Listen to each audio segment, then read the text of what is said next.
All right, Ninja Nerds, in this video we're going to talk about gastric secretion. Now there's three important phases of gastric secretion: cephalic, gastric, and intestinal. In this video we're primarily going to discuss the cephalic and the gastric phase. Okay, but again, I want you to remember that when we talk about this gastric secretion process, we're going to have this in a two-part video. We're going to focus in this one on the cephalic and the gastric, okay? Cephalic. And then we'll have gastric in this one too. And another video we will discuss the intestinal phase, okay? So in this video we're going to talk about the cephalic and we're going to talk about the gastric. Now, when we talk about this gastric secretion, we have to know that cephalic actually accounts for about one-third of the gastric juice that is secreted by the stomach.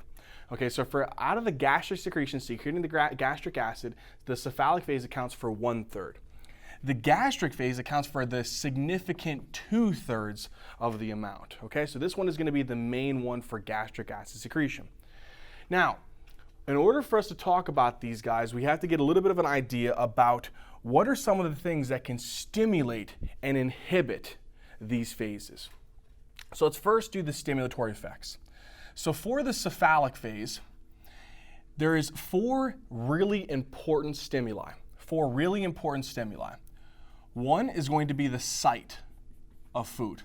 Okay, so the site of food. Whenever you see the food, it hits the retina, sends the information eventually back to the occipital lobe, which is the cerebral cortex. From that, we can send that information to the hypothalamus or even down to the medulla. Okay, so that's one thing. The second thing is the thought of food. Okay, you know the thought of food can originate maybe within even the prefrontal cortex. And then from there, the prefrontal cortex can send the information down to the hypothalamus and then even down to the medulla. Another one is the smell of food. The smell of food, you actually have different types of odorant chemicals from the different types of food substances. It can hit the olfactory receptors, get traveled up through the olfactory nerves, up to the olfactory bulb, and then eventually it'll get then sent to different types of cortex, right? The cerebral cortex. From there, it then can go to the hypothalamus, and then it can even go to the medulla. And the last one is going to be the taste of food. Okay, the really cool thing about the cephalic phase is the gastric juice that our stomach is producing it's producing it before food is even entered into the stomach. That's what is so interesting about this phase. Same thing with taste. We have taste buds, and they're located on the tongue. They pick up the different taste chemicals. They send the information down the different cranial nerves. For example, if it's the anterior 2/3, that would be carried by the facial nerve. If it's going to be the posterior 1/3, that would be carried by the glossopharyngeal nerve. And even a little bit of part of the posterior aspect of the pharynx, there's even a little bit of the vagus nerve there too. So these are the important things. But one thing I want you to remember here for the cephalic phase is all this actual gastric juice that we're producing within the cephalic phase occurs before food even enters into the stomach. Okay? So now let's see how these things, these stimuli, influence the gastric secretion.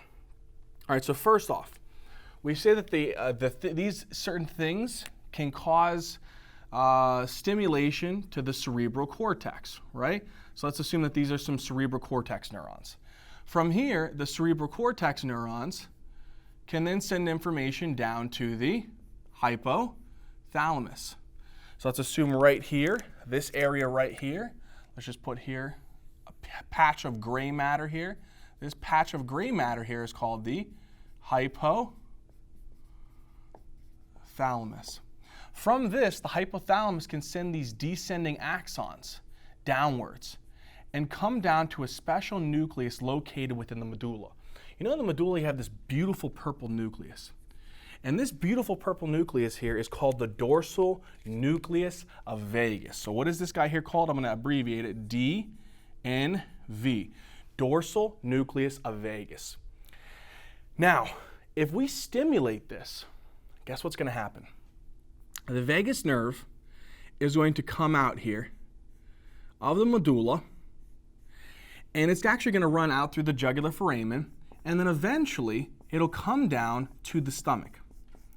When it goes down to the stomach, it can go to all parts of the stomach. So it can go to, there's different parts of the stomach here. For example, this part here, the top part of the stomach, we refer to this part here as the cardia of the stomach. Okay, so we refer to this part here as the cardia. This part here, this big lumpy region here, this is referred to as the fundus. Okay? Then, so here, we'll kind of do it like this. This part there is the fundus. And then this part here, so let's say from about here to about there, this is called the corpus or the body of the stomach. And then this other part right here is called the antrum. And then you have the last part of it here where there's a sphincter, and that is called the pylorus. Now, this vagus nerve goes to all parts of the stomach. Okay, so it's going to all different parts of the stomach. But what it's doing is it's going to specific cells that we're going to talk about in this video, and that is going to be called the parietal cells. Those are the main ones. We'll also talk about the chief cells too. But when it goes to these different parietal cells and chief cells, it stimulates these guys to make a specific chemical, and that is called hydrochloric acid, HCl. And the other chemical that we're going to make is called pepsinogen. But pepsinogen at a specific pH, and we'll talk about that, can become activated and turned into a very beautiful and active digesting enzyme called pepsin. These are the main contents of the gastric juice. And we'll talk about a little bit of the mucus too that forms the mucosal barrier protecting our epithelial cells, protecting us from like peptic ulcers. Okay, so that's what we know then. We know that these four things can stimulate structures within the cerebral cortex. So let's denote this is the cerebral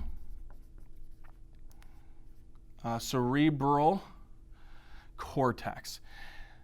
All right, now once that happens, we know that this will send information to the hypothalamus, down to the vagus nerve, and come down here via the efferent fibers of the vagus nerve to trigger the hydrochloric acid and pepsin secretion. The next thing that you should be asking yourself is, okay, I know that this is a stimulatory events. What's the inhibitory events? The inhibitory events here are going to be anything that activates the sympathetic nervous system. It's honestly that simple. Anything that activates the sympathetic nervous system. I mean, it could be stress.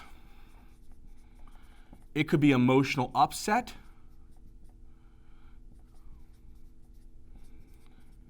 Whatever it might be, anything that activates the sympathetic nervous system will then inhibit the gastric secretion. You know how?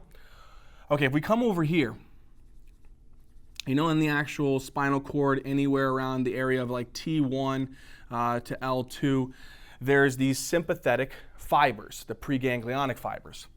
What they do is they can give off these preganglionic fibers, and this is going to be like a splanchnic nerve here, right? So this is going to be a splanchnic nerve. This here we'll call splanchnic nerve. And primarily this would be like the greater splanchnic nerve if you really wanted to know that. Okay? But anyway, this is going to come down here, and it's also going to try to inhibit any of those secretions. So it's going to try to inhibit those gastric acid secretions. That is his goal. So these guys, the parasympathetic, their goal is to increase the actual hydrochloric acid secretion and pepsin secretion, whereas the sympathetic is going to try to inhibit the vagal nerve stimulation, and by doing that, by inhibiting the vagal nerve stimulation, you thereby decrease the hydrochloric acid production. Let's do this in blue to be consistent. You'll try to decrease the hydrochloric acid production and decrease the pepsin production. Okay? The sympathetic nervous system doesn't directly act on the parietal cells, and it can't act on the chief cells. But the big thing that I want you to remember here is when the sympathetic nervous system is activated, the parasympathetic nervous system can no longer act on this parietal cells and chief cells, okay? There is dual innervation, but only one system can operate or dominate at that point in time. So therefore, if the parasympathetic isn't stimulating, there's going to be no gastric juices there. Okay, that talks about, in the simplest form, the cephalic phase. Okay, so now we got to talk about the gastric phase. The gastric phase is a really important phase because this one is going to account for, as you can see, 2/3 of the gastric juice secretion. Now, same thing here. What are the stimuli for the gastric phase? The stimuli for this one is distension. Okay, so distension. Now, distension is basically a fancy word for stretch. Okay? Now, here's what I want you to remember. There's stretch receptors that are located all around the actual stomach. And particularly, generally, we can find them like in the submucosa, or you can even find them in really high concentrations in the muscularis externa. So if for whatever reason there is a lot of food, because if you have to think about it, gastric phase is food is now in the stomach. The cephalic phase is there was no food in the stomach and we were producing gastric juices, preparing for the food. But now food is in the stomach and it's occupying the stomach and stretching the stomach walls.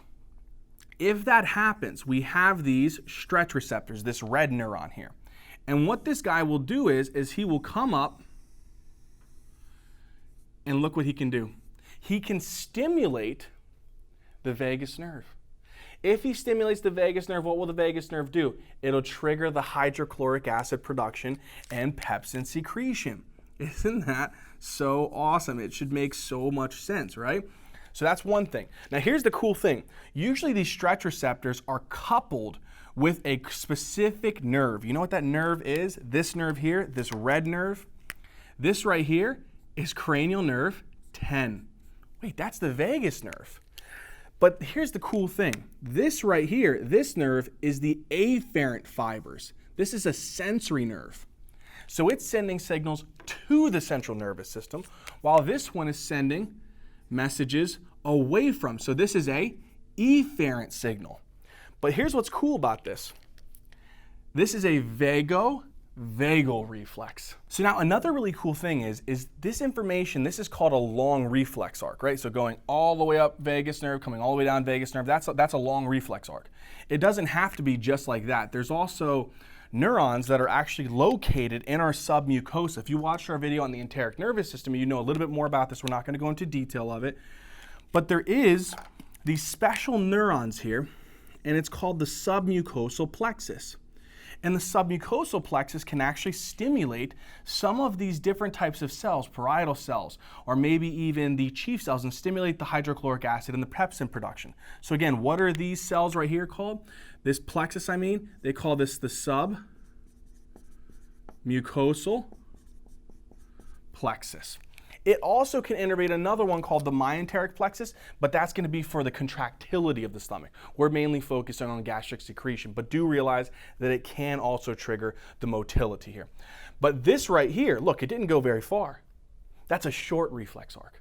So this is a short reflex arc, and this is a long reflex arc. So that's one of the beautiful things here about this mechanism. Okay, so now we know one can be distension, activating stretch receptors, vagovagal, or enteric. The next thing is where it gets a little bit cooler. Okay, so now what I want us to do is we have to say there's a specific stimulus, but in order for us to understand that, we have to come over here for a second. In the part of the stomach, specifically called the antrum, we talked about that, specifically called the antrum, there is special cells. These special cells that are located in what's called the gastric glands, these specific cells are called enteroendocrine G cells. But I'm not going to write all that enteroendocrine stuff. I'm just going to write G cells, enteroendocrine G cells. They're located in our gastric glands, which we'll talk about a little bit later. So now, these G cells, what's so cool about them is they can respond to partially digested proteins. Okay, so let's say here, this little orange guy right here is a partially digested protein. If these proteins stimulate the G cells, they can stimulate the G cells and let the G cells know, hey, there's a lot of proteins. There's a lot of proteins located in the actual stomach mucosa. We need you to take care of this. So what the G cells will do is the G cells will secrete a chemical, and this chemical that they secrete is called gastrin. Gastrin is a hormone, so it's going to travel through the blood. Okay, so it's going to travel through the blood. When it travels through the blood, it comes to a specific cell in our body, and that specific cell that it is going to come to is called the parietal cells. So here, let's bring this guy up here. So here's where we're going to focus on Gastrin. Gastrin's going to come up here, and we're going to look and see what he can do. So Gastrin's going to come up here. So Gastrin has specific receptors that are located on this parietal cell. Okay? Let's have the Gastrin up here in orange. So what Gastrin does is, we're going to represent it here as this blue-like ball. Okay, this is Gastrin. Gastrin is going to bind on to specific receptors on our parietal cell. This is called a parietal cell. A parietal cell. These are really good at not only being able to secrete hydrochloric acid, but they make another molecule called intrinsic factor. But what happens is Gastrin binds on to what's called CCK2 receptors, cholecystokinin type 2 receptors. When it does that, it activates an intracellular mechanism via GQ, which increases calcium levels, to activate a special pump on the parietal cell. This special pump on the parietal cell, its main function is to push potassium out into the stomach lumen and to bring potassium in. What did we just make? Hydrochloric acid, because you'll see later that chlorine will come out later. But chlorine is just acting as a spectator ion, which means it dissolves in solution. But the proton is the thing that we want. That's going to make the actual environment really acidic. So again, what was one of the stimuli here? Come back over here again. We said that if there was some type of situation in the antrum that there was a lot of, we'll represent it like this again, proteins, lots of partially digested proteins. They'll stimulate what type of cells? They'll stimulate the enteroendocrine G cells. The G cells will secrete Gastrin. Gastrin will move through the blood. It'll come up to a parietal cell. It'll act on CCK2 receptors, which is cholecystokinin 2 receptors, because it's a part of that natural peptide family. It'll signal an increase in intracellular calcium via the GQ pathway. We're not going to go into that, which will then stimulate the proton pump to push protons out. And by doing that, it's going to concentrate this area with protons, which is the component of the hydrochloric acid. Now, in the same way, Gastrin also has receptors on this next cell. This next cell is called a chief cell. So this is called a chief cell. Now, chief cells, they can be found pretty much throughout the entire stomach. Within the body, they can be found in the antrum too. But what's really cool about these guys is they have vesicles. So imagine here I have a vesicle. And in that vesicle, I'm going to have a whole bunch of these enzyme molecules that are really, really special. What Gastrin does is, he again can bind onto receptors, but these ones are a little bit different. So here's our little circle molecule here. This is our Gastrin.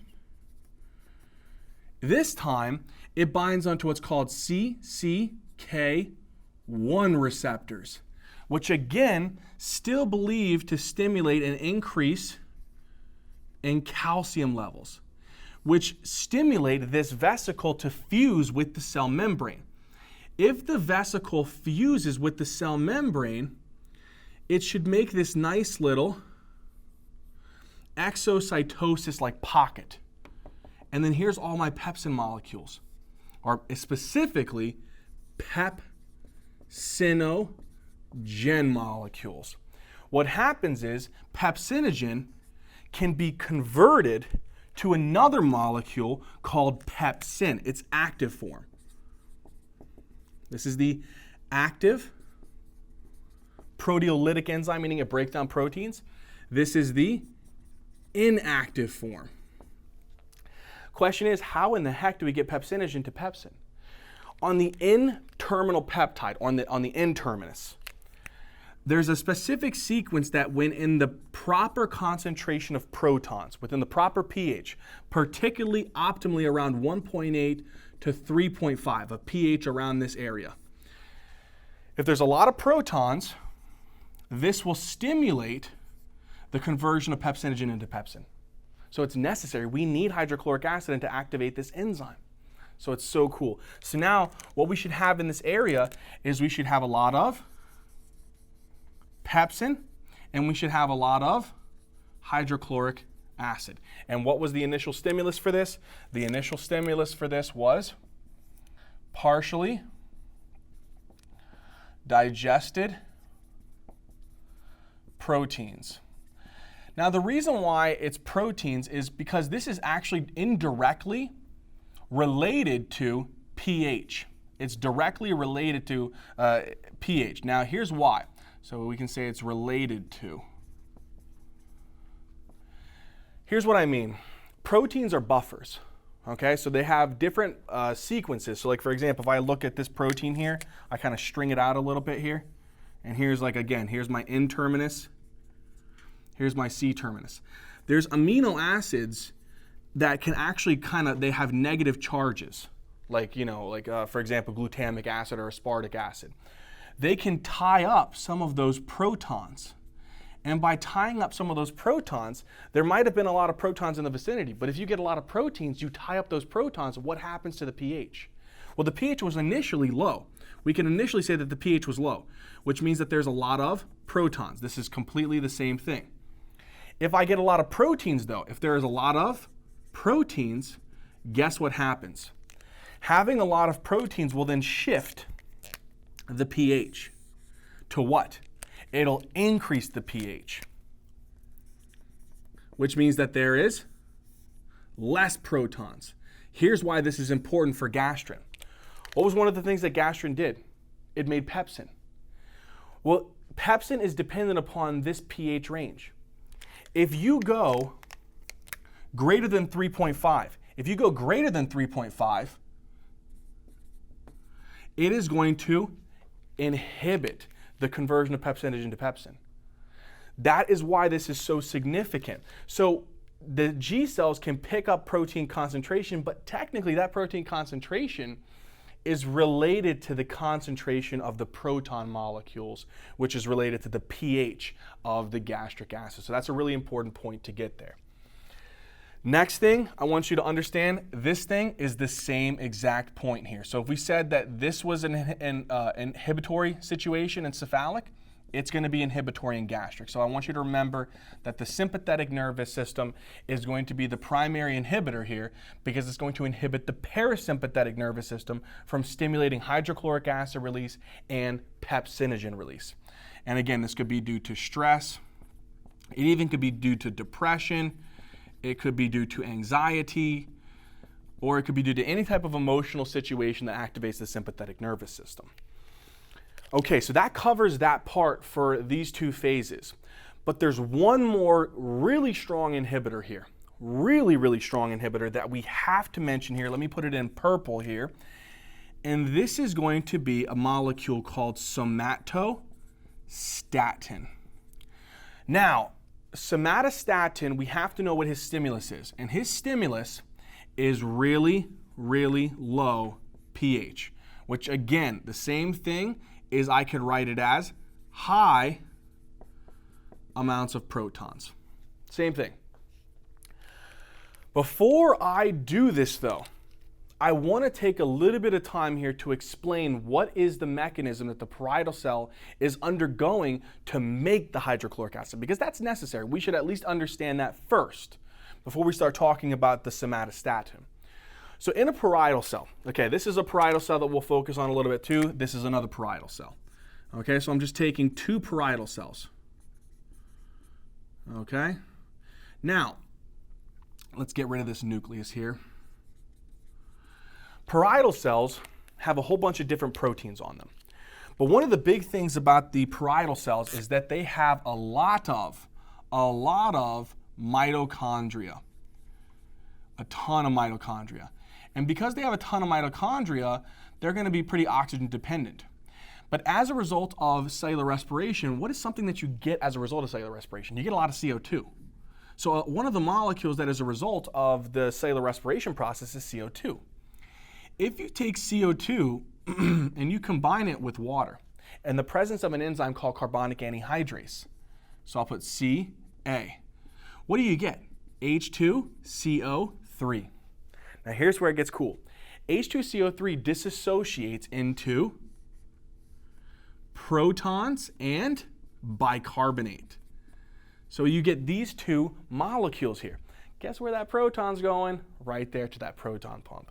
So then this proton can get flung out here into the lumen where it needs to help in the digestive process.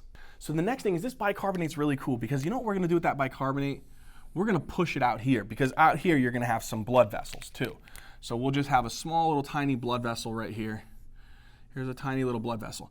Now this is important because if we put bicarbonate into the blood, like into the gastric veins, that means that the blood that's being drained from the stomach is actually going to be more alkaline than the blood coming to the stomach, than the gastric arteries.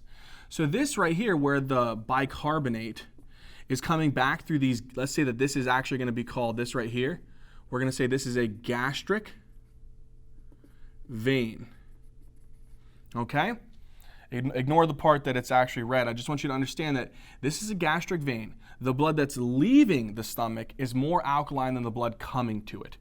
And this right there, where the blood is actually in the gastric veins in high concentration, high amounts of bicarbonate, this is referred to as the alkaline tide. Okay, now, because we're pushing negative ions out of the cell, we have to bring negative ions into the cell. So as a result, we bring another ion in. And that ion is called chloride. Now the chloride is really cool because what the chloride is going to do is that chloride has special channels that it can get pushed out. Now look what we have here. We have hydrogen ions and chloride ions. What do you think that makes hydrochloric acid? Such a beautiful thing.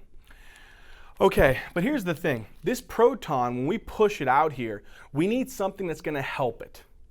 So there's another thing that we have to account for.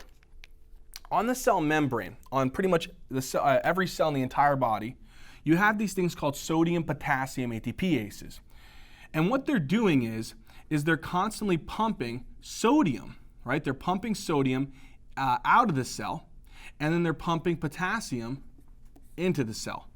Approximately 3 sodium out of the cell, and approximately 2 potassium into the cell. Now, what this is doing is this is kind of establishing a concentration gradient where there's going to be kind of a lot of sodium out here and very little sodium in here. So what happens is we have another mechanism to prevent excessive protons in this area because we're producing a lot of protons. We don't want this cell to become too acidic. So what happens is some of these protons, if they become in really, really high amounts, let's say that there's a lot of protons, we can't let them sit in here. So what we do is we push some of these protons out here. And as a result, we take the sodium that we pushed out and we bring it in. And it just keeps getting recycled. Isn't that a cool thing? Another thing that we should know here is that the potassium that we're bringing into the cell, that potassium is so darn cool because it's helping with this pump too. So this potassium right here is being drained out passively, but then as a result, it's being pumped back in through this proton pump. This proton pump right here, they call this a proton potassium pump, or just in general the proton pump. This is whenever they give drugs like omeprazole. Omeprazole is actually a competitive inhibitor of that protein right there, which is going to inhibit gastric acid secretion. They use that in like GERD, okay? Gastroesophageal reflux disease. Okay, so that covers that part there. Now we know how we make hydrochloric acid. Now, here's what we're going to get to now. We got to come back here and we got to say, okay, let's assume that there is just way too much of this hydrochloric acid out here. There is these cells here, okay? And they're also located in the antrum. You have to remember that. I got to put this down here. This is in the antrum. This is a antral G cell, and this is going to be an antral D cell.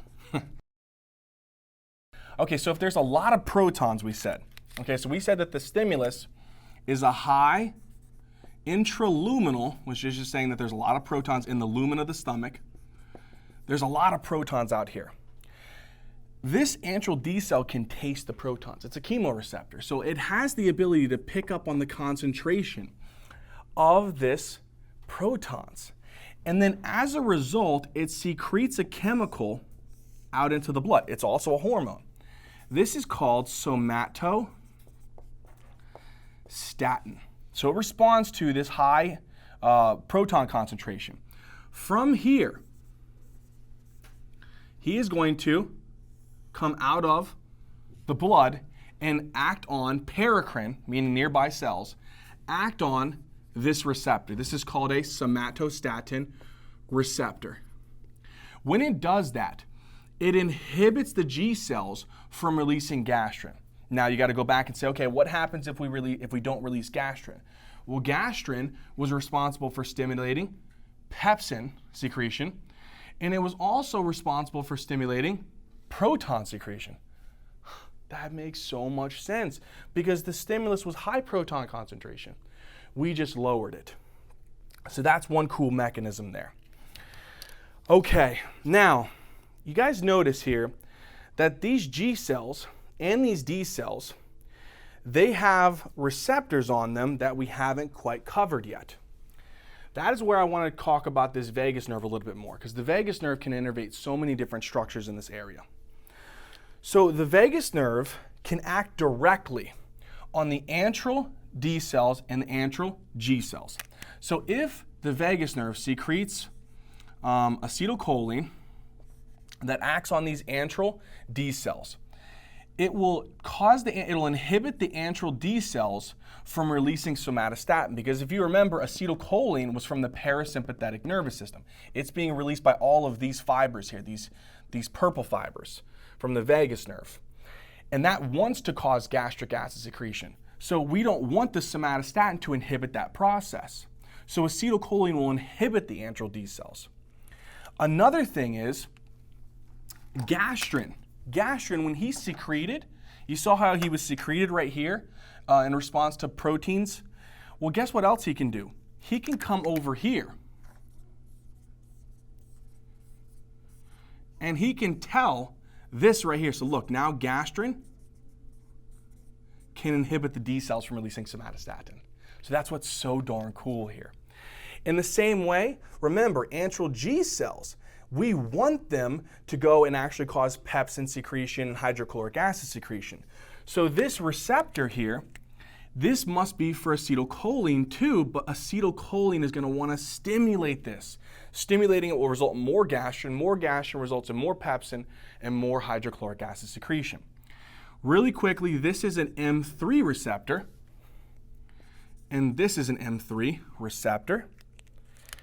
And then this receptor here for gastrin on the D cells is a CCK2 receptor. Okay, we are so close, guys. Okay, next thing here. We know what is controlling the antral D cells and the antral G cells. Next thing I want us to cover is what things are stimulating or inhibiting the parietal cells. So now, let's go to the next point here. There's a bunch of different chemicals. Let's do the first one, which is going to be somatostatin. So somatostatin is going to act right here. And somatostatin acts on SST receptors. So this is somatostatin. Somatostatin is going to act through a G inhibitory pathway. By acting through a G inhibitory pathway, it is going to inhibit the proton pumps directly. So that's another cool mechanism. The next one is this purple one, which is acetylcholine. Acetylcholine has muscarinic type 3 receptors here. And when acetylcholine binds here, it also is going to stimulate this process because it works through increasing calcium levels. Increasing calcium levels is going to stimulate the proton pump. Then we go to these red guys here. And these red guys is another cool chemical that we'll talk about quick, which is called histamines. Histamines acts through what's called H2 receptors. And this is a stimulatory one. And what it'll do is it'll act through what's called the G stimulatory pathway, And that G stimulatory pathway will also stimulate hydrochloric acid secretion. So we have a stimulator here via the gastrin, an inhibitor somatostatin, a stimulator of acetylcholine, a stimulator of histamine. Let's throw another inhibitor on there. And this guy right here is going to be prostaglandin, specifically PGE2, and it binds onto what's called EP3 receptors. And this acts through the G inhibitory pathway. And by acting through a G inhibitory pathway, it's going to inhibit the hydrochloric acid production as well.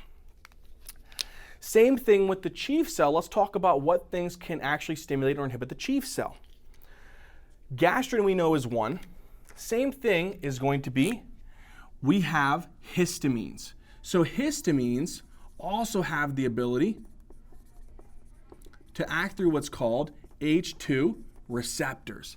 And this will stimulate via the G stimulatory pathway.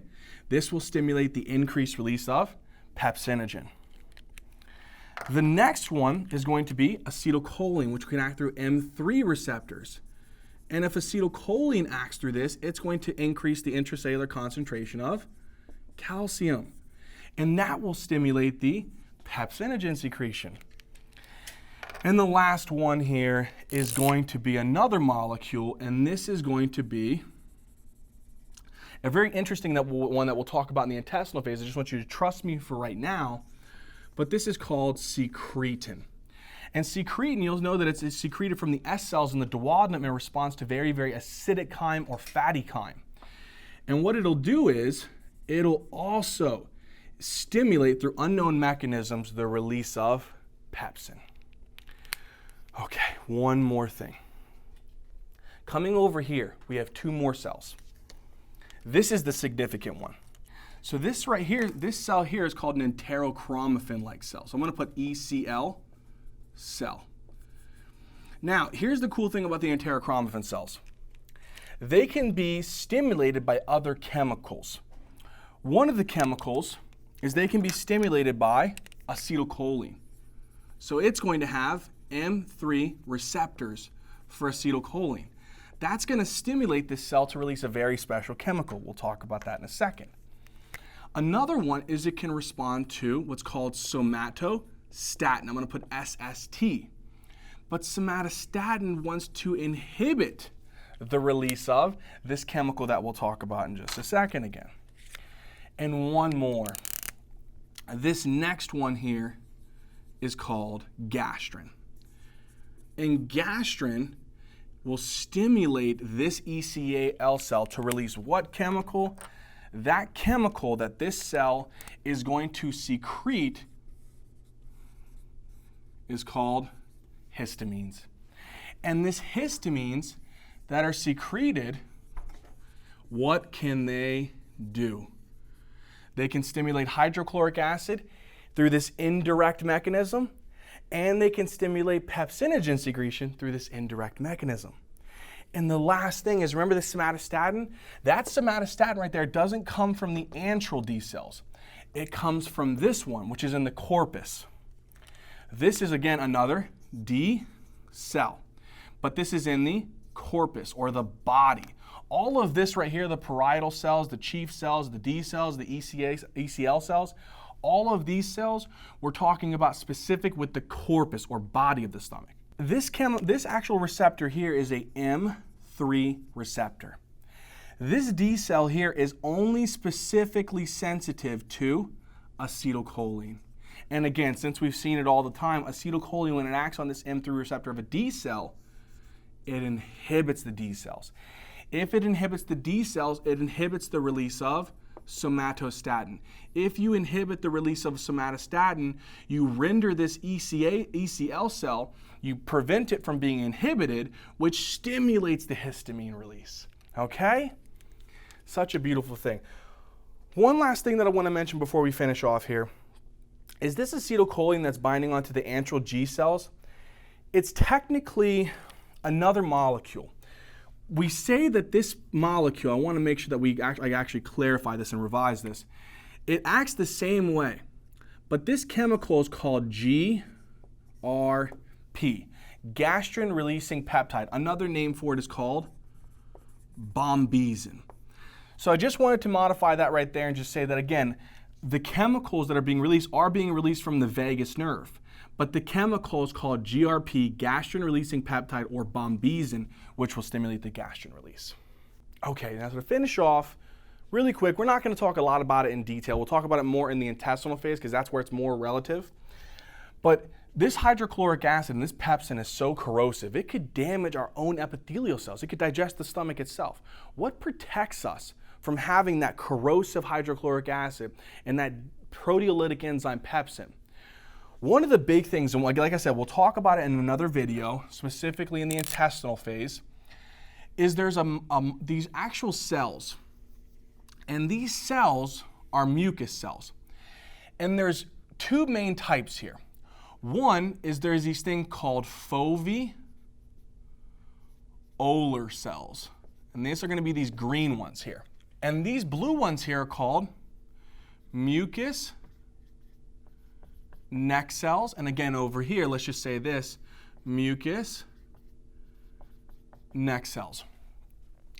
These guys are secreting a bunch of different molecules that form like this nice little mucosal barrier. And what's in this mucosal barrier is a bunch of different things. One of the big ones is there's like 95% of it is water. There's a lot of different electrolytes like sodium and potassium and a whole bunch of other different things. Another one is there is a lot of phospholipids. But the one that's really, really important is mucin proteins. These mucin proteins really help to be able to form this thick mucosal barrier. And one last thing that is so crucial to it, like let's put it in red here, is we need to have a lot of bicarbonate. And technically this bicarbonate ion is a little bit below, like closer to the actual apical surface of these cells. But I want you to get a point here that this thick mucosal barrier here is what protects the corrosive damage that can come from the hydrochloric acid and the pepsin. So this big structure that we'll talk about in more detail in the intestinal phase of gastric secretion is called the mucosal barrier, and it prevents corrosive damage by hydrochloric acid and pepsin. All right, Ninja Nerds, in this video we talked about gastric acid secretion with respect to the cephalic and the gastric phase. I hope it all made sense. I hope you guys enjoyed it. If you guys did, please hit that like button, comment down in the comment section, and please subscribe. As always, Ninja Nerds, until next time.